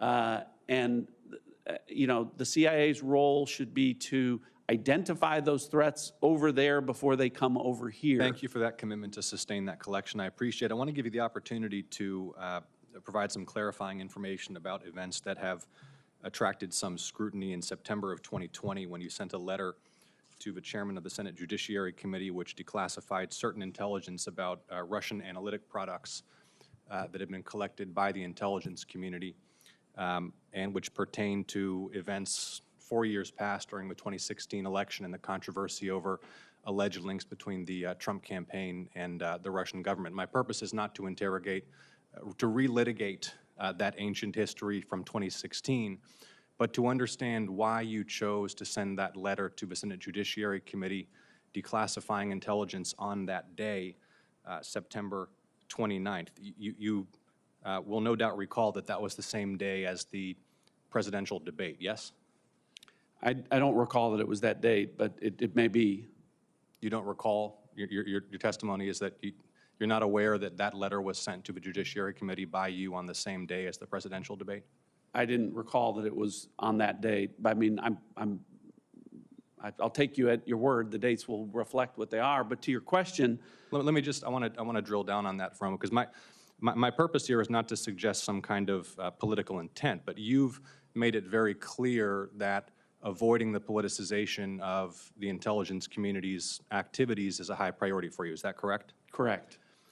It strikes me that releasing politically sensitive intelligence, that you'd think carefully about the timing of that you might consider that doing so on the day of a presidential debate, when this was intelligence collected 4 years in the past, might reasonably draw the question of whether or not there was some political impetus. Is that reasonable?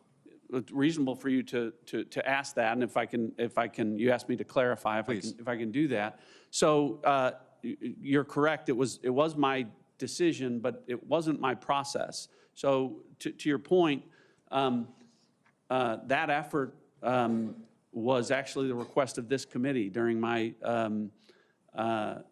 my confirmation hearing as DNI, was to go back and look at the intelligence from 2016 and the 2017 intelligence community assessment.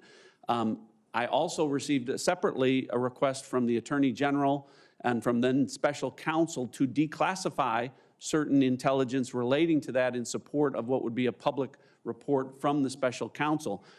I, in addition to that, received what I would call requests or even demands from other Senate committees, to include the Judiciary Committee and the House the Senate Homeland Security and Government Accountability, whatever the title of that committee is, for information related to that.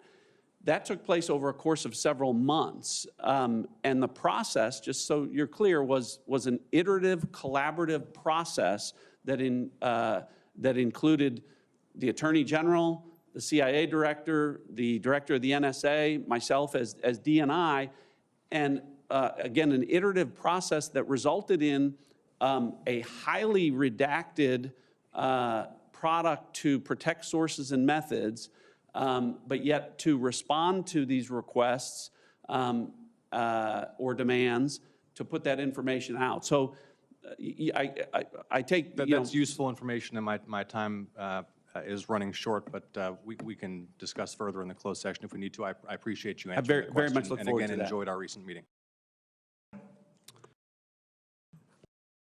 I think I have the known than anybody else on this. When you were mayor of Heath, how many people live in Heath, Texas? Around 7,000. Okay. You still live there with your wife and I do. family? It's All right. a great community. It is. I say hi to all the heathens out there. Absolutely. So I have every confidence that you will do an outstanding job as the next director of the CIA, and I say that advisedly, because as I said, I've known you for a long time and watched your career from the private sector to a U.S. attorney, acting U.S. attorney for a while, to member of Congress, and I had the privilege of introducing you to the committee at your previous confirmation hearing as Director of National Intelligence. So I don't really have any doubt about your qualifications. I do want to talk about a couple of subjects, and one is, I know people have heard the discussion of FISA and Section 702, and I appreciate the clarity with which you have explained how essential this tool is. Part of the problem with people don't trust actually implementing that tool because they've seen the abuses by members of the IC, including the FBI, particularly dating back during President Trump's administration. So they figure, well, everybody must misuse these tools. But I thought you had a great analogy when we discussed this on the phone. You said, well, you probably have a bunch of steak knives in your kitchen, and they can be used for a useful and beneficial purpose, but they could also, and I think that was a pretty good analogy. But I want to ask you about one of the, quote, fixes that some people have suggested to the current state of the law, and that is to require a warrant to query lawfully collected FISA information. You have properly identified the fact that this is directed at people overseas, foreigners overseas, not Americans. But you're a former U.S. attorney and a pretty good lawyer, and you understand what probable cause requires. To be able to establish probable cause in front of a judge, you need to have evidence. And if all you have is a FISA query of a foreign target that happens to mention an American citizen or a U.S. person, is there any way for you to go to court and establish the requirements of a warrant or probable cause in order to query that data? Well, Senator, you know the answer to that better than I do because you're a better lawyer and we're an attorney general. But the answer is no, because the danger there is that you really don't have the information to obtain the warrant. And the process of obtaining the warrant, we're talking about national security issues where sometimes minutes matter in the ability to disrupt or interdict the bad actors or to act upon the intelligence that you can gain from that. And so the process of even getting a warrant, the time that it takes, much less the fact that, as you say, you won't have a probable cause basis to get there.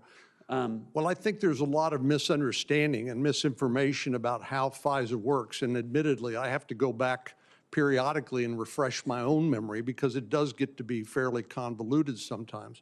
But the fact of the matter is it's illegal to use this tool to spy on American citizens, and there are protocols in place to lessen the likelihood that that could ever possibly occur. But again, I think basically what's happened is there's been a lack of trust in the people who had access to those tools in the recent past, and I hope you will help restore that trust. I also think you're going to need to share your experience and your wisdom with the nominees for FBI and National Director of National Security, because we've had these conversations as well, and I think there's some confusion about whether a warrant should be required or not. I think you're absolutely right, and that is, I think, is not the answer. Thank you. Thank you, Senator. Senator Kelly. Thank you, Mr. Chairman, and congratulations on your new job. Look forward to working with you on this committee. And Mr. Ratcliffe, congratulations to your nomination for this position, and congratulations to your family as well. I want to follow up on what Senator Ossoff was referring to, the intelligence that was released prior to the 2020 election. That intelligence was rejected. First of all, it was before I was on the committee, but my understanding is it was rejected by Democrats and Republicans on this committee as having no factual basis, and it put Russian disinformation into the public sphere. I just want to understand, so just like in hindsight, knowing what you know now, and this is 4 years removed from that, and we've had another election, and obviously we've got challenges we face with Russian and Chinese, Iranian disinformation in our politics. So in hindsight, are there any changes that you would make to the way you handled that information? Well, Senator, I appreciate the question. You know, I certainly, looking back, having an opportunity to change certain things might do that. I don't know in this case. For instance, Senator Ossoff raised the point that the declassification occurred on the day of a presidential election. I don't recall that. Obviously, that's when it did, but I think you said debate. debate, I'm sorry, debate. You know, I wasn't aware of that. I certainly don't think I did everything perfectly in terms of making decisions about every issue that relates to, I'm talking generally, but I talked about my record in terms of how I approach these things and how in terms of speaking truth to power, which sometimes includes declassifying information. Most of the things that I've done, Senator, aged very well. And you know, and I think others will continue to, for instance, on COVID origins. You know, I think that ultimately, I believe that there will be an assessment that is consistent with the position that I've taken. So, Well, it's hard to get this stuff exactly right. I get that. This is complicated. In this case, you know, it did become rather political, and I appreciate your willingness to look back. So the other thing I want to say is, because I want to, part of my answer to your question is classified. And I look forward in the classified session to talking about one of the things this committee asked me to do that did influence my decision was to look at the 2017 Intelligence Community Assessment. And in not only looking at that, what I did, so to be clear, was I requested a briefing from the CIA, from some members of the team that were involved in that. And I'm not sure that information or that intelligence has been shared with this committee. So I look forward to. Yeah, let's follow up on that. I've got a few more things I want to cover here, and I've got about 90 seconds left here. In your written response to the committee, you indicated, this is a different topic, you agreed with the Trump administration's 2018 assessment that the Assad regime used chemical weapons, including in Douma, killing hundreds, injuring hundreds more. The U.S. intelligence community had a similar assessment that these weapons were used. If you're serving, or when you're serving as the director and the DNI asks you to explore evidence that the Douma or other attacks were staged, or that analysis indicating the use of chemical weapons is incorrect, or there's some kind of similar situation, what would you do? Well, look at the intelligence. So you're right. I did include that. That was based upon the intelligence that I was able to review during my time as DNI. And I think the intelligence was clear. I think the assessments were, I forget if they were with high confidence, but I believe that they were.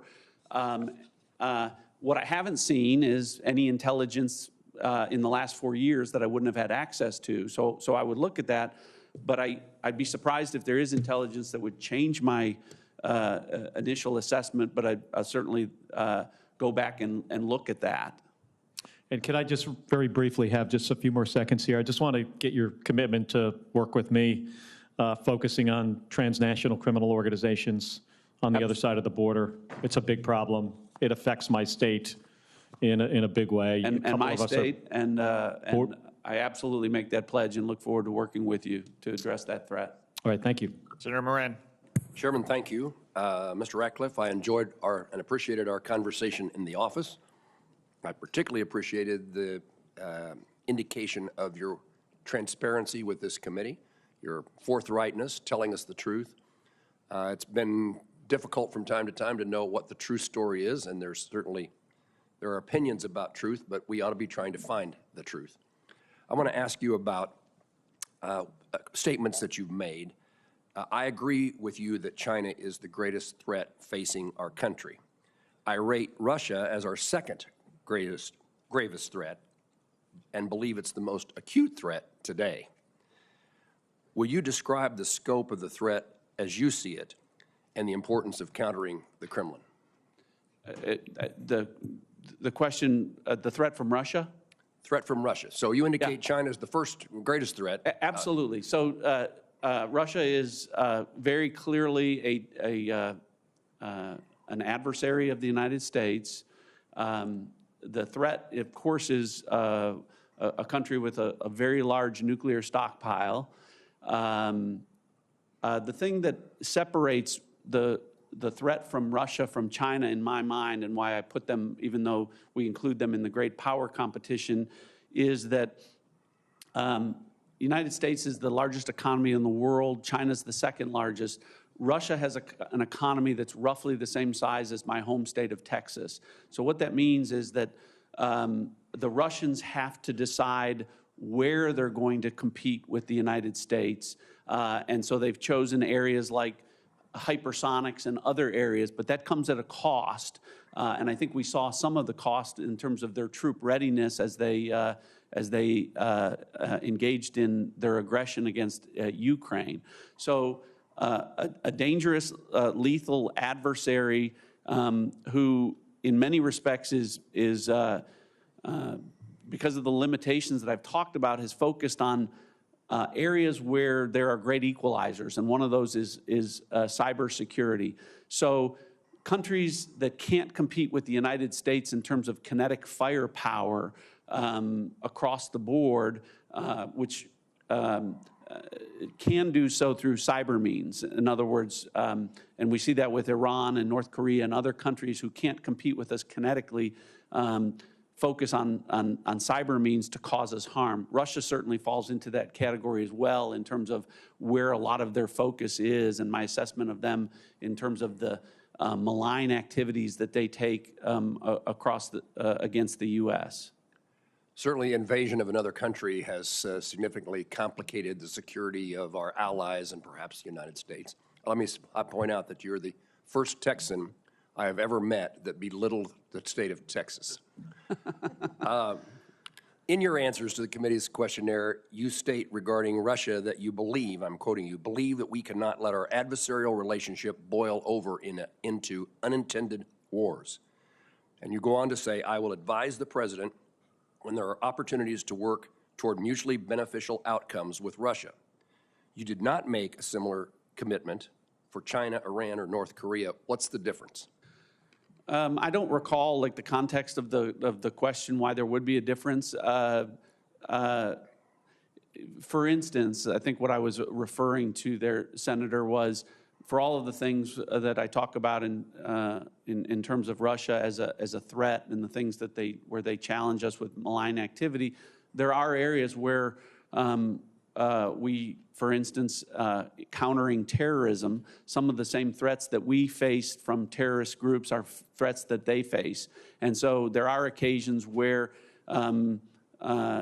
information or intelligence can be shared, or things can be done in our mutual, to the mutual benefit of our countries in those types of things. That would be true with China as well. You know, I think President Trump's approach from a policy standpoint is to not look for conflict with anyone, including our adversaries, but to provide a strong deterrent effect to their malign activities through America's strength, through peace through strength. So I think Iran may be different in the sense of it is a terrorist state, a terrorist regime, or had been designated by the Trump administration, and so I would put that in a different category.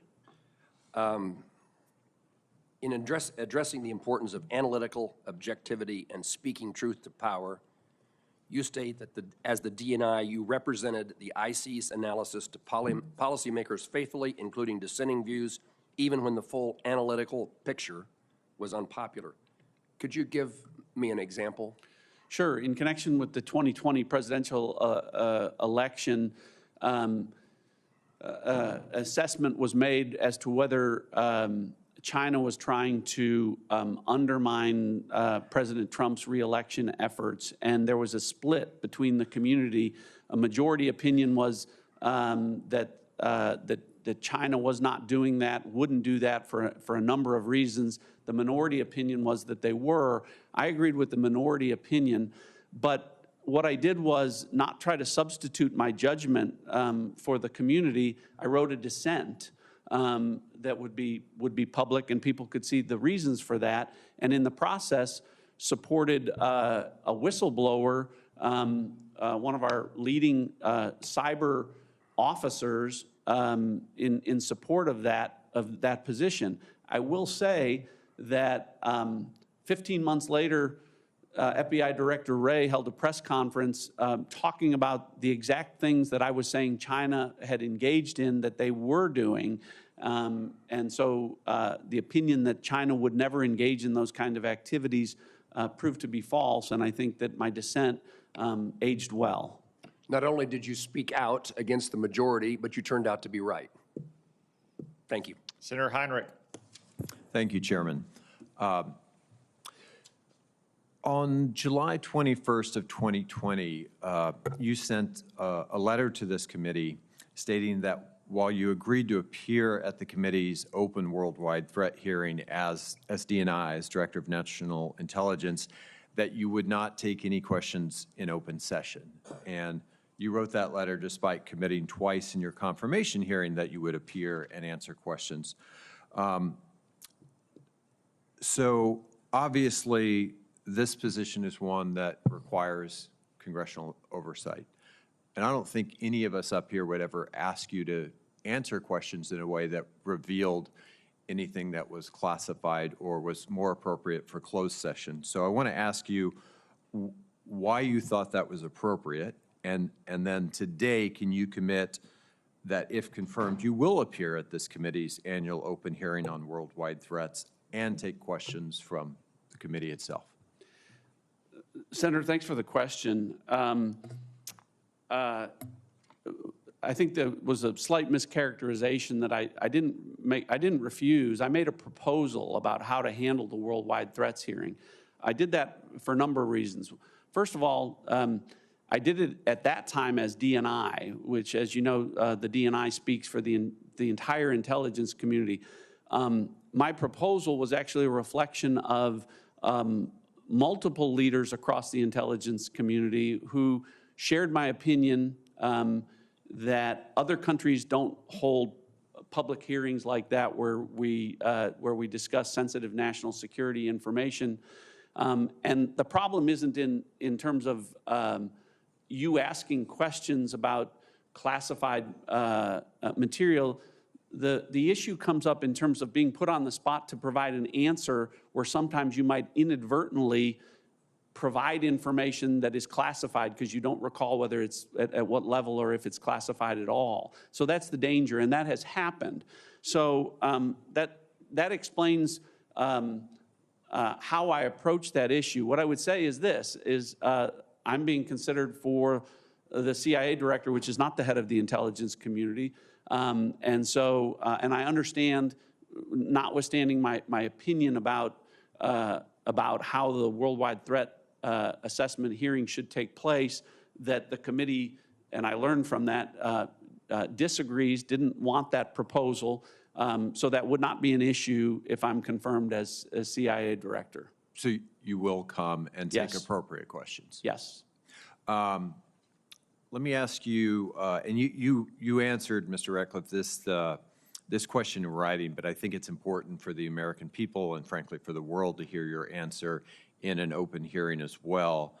Section 1045 of the National Defense Authorization Act for fiscal year 2016 prohibited the use of any interrogation technique that was not authorized in the Army Field Manual. Will you abide by this law? Yes. In your answers to the committee questions, you wrote that the CIA must, and this is a quote from you, CIA must help rebuild public confidence in the intelligence community in the wake of prior abuses, end quote. And you reference that on a number of different occasions in your answers. So I've frankly never been one to shy away from criticizing either the IC or the CIA when I felt it was appropriate. But I think most of us up here can agree that on the whole, the CIA's men and women produce the finest intelligence in the world with a great deal of objectivity and integrity. And if there is a lack of public confidence, it's because it's become too easy for some elected officials to throw around terms like the deep state. So if you're confirmed, what precisely would you do to help rebuild public confidence in the agency, and where do you see that necessary and appropriate? Well, thank you, Senator, for the question. I think it's the things that we've talked about already, and some of it you may not have been present for, but in terms of leading by example, if confirmed as the CIA director, I went through a series of examples where I talked about speaking truth to power and the importance of that and setting the right example in connection with that. So I think that's essentially how I would go about it, is to lead by example. Thanks, Chairman. I believe the Vice Chairman has a follow-up question. Thank you, Mr. Chairman. I also, one quick thing I want to mention was I appreciate your answer to Senator Heinrich's question about appearance here. I think we do have a unique situation in America where we have public congressional oversight. I think it's critically important to help restore that trust, and I appreciate your commitment to appear and testify. And this topic I'm going to raise in closed, but I wanted to also at least get you out, get you on the opening, and think you will concur. Senator Cotton, the Chairman pointed out a number of times when the IC didn't get it right over recent times, and I think, I'm not sure we'll ever get an all-seeing IC, but one area that I've been particularly concerned about is the ability for the IC to monitor technology advancement. I think historically that has not been the case. You know, we've told our spies to go spy on the military or foreign governments, but we see repeatedly, as we think about this technology competition, particularly with China, and I can cite chapter and verse from CIA getting it wrong about how SMIC was going to be able to move to lower level semiconductors or smaller semiconductors, area after area. I think under Dr. Burns' administration, we've moved the enterprise some.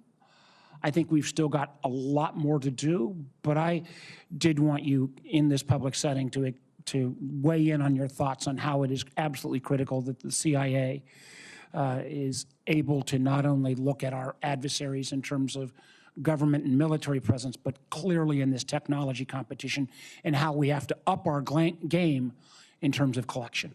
Yeah, agree 100% completely. You talked about it, Senator, earlier in terms of, military threats are one thing, but, as you know, I believe, for instance, the NSA, we have the best code makers and code breakers in the world, but if China gets to quantum computing before we do, that causes a real problem. We've got to win the war, the race on technology, stay ahead of the technology curve, and part of that is, when we talk about, technology as a tool and a target, is we've got to disrupt. CIA has to play a really important role in disrupting our adversaries' technologies in terms of trying to get ahead of us. So you mentioned semiconductors. We all know that, the issue that relates to, Taiwan, and that 95% of, advanced semiconductors are there, and we're trying to address those supply chain issues. But we can do things, and the CIA must do things to disrupt how our adversaries are dealing with their supply chain issues in regard to that. That's just one example. Well, thank you, Mr. Chairman. Thank you. For the information of senators, we intend to hold a committee vote on Mr. Ratcliffe's nomination as soon as possible, most likely on Monday afternoon. Therefore, any member who wishes to submit questions for the record after today's hearing, please do so by close of business tomorrow. Mr. Ratcliffe, I presume we can expect you to provide your replies even more promptly. Thank you all. The open session of this hearing is adjourned. We will reconvene in closed session in 30 minutes. That will be at 12:37 p.m. Thank you. Thank you.